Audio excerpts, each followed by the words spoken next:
Tonight, new fears of a possible major escalation of the war in the Middle East, with President Biden warning Iran may be planning to hit targets inside Israel soon. They're threatening to launch a significant attack on Israel.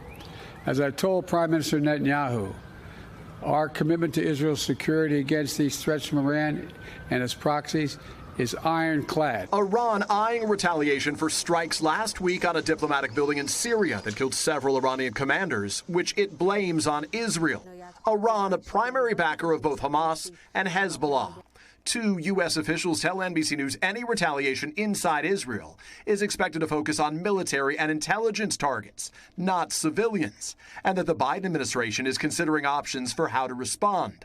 Also tonight, growing tensions over a new Israeli airstrike in Gaza. Israel saying the attack killed 3 adult sons of a top Hamas leader, who they say were Hamas operatives, including a commander.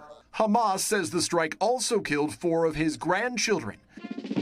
During today's state visit for Japan's prime minister, President Biden demanding Hamas accept the latest ceasefire offer that includes returning the hostages, including Americans held by Hamas. There's a now up to Hamas.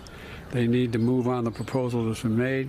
We'll get these hostages home where they belong. Tonight, former hostage Aviva Siegel, whose husband Hirsch Siegel is still being held, tells NBC's Andrea Mitchell it's time for results. Somebody needs to help.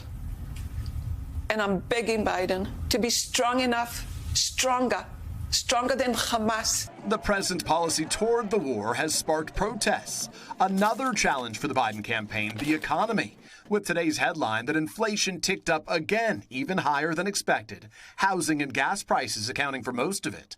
Overall, prices up nearly 19% since President Biden took office. Former President Trump tonight. Biden has totally lost control of inflation. It's back. It's raging back. President Biden saying he's made tremendous progress. We have dramatically reduced inflation from 9% down to close to 3%. My opposition talks about 2 things. They just want to cut taxes for the wealthy and raise taxes on other people. Peter, let me ask you about new signs tonight of former President Trump's grip on House Republicans. Lester, conservative Republicans just blocked an effort to extend a controversial spying law that intelligence officials say is critical to protecting Americans from terrorists and other foreign threats. It is another blow to the Republican House Speaker Mike Johnson after Mr. Trump urged lawmakers to kill it. Lester.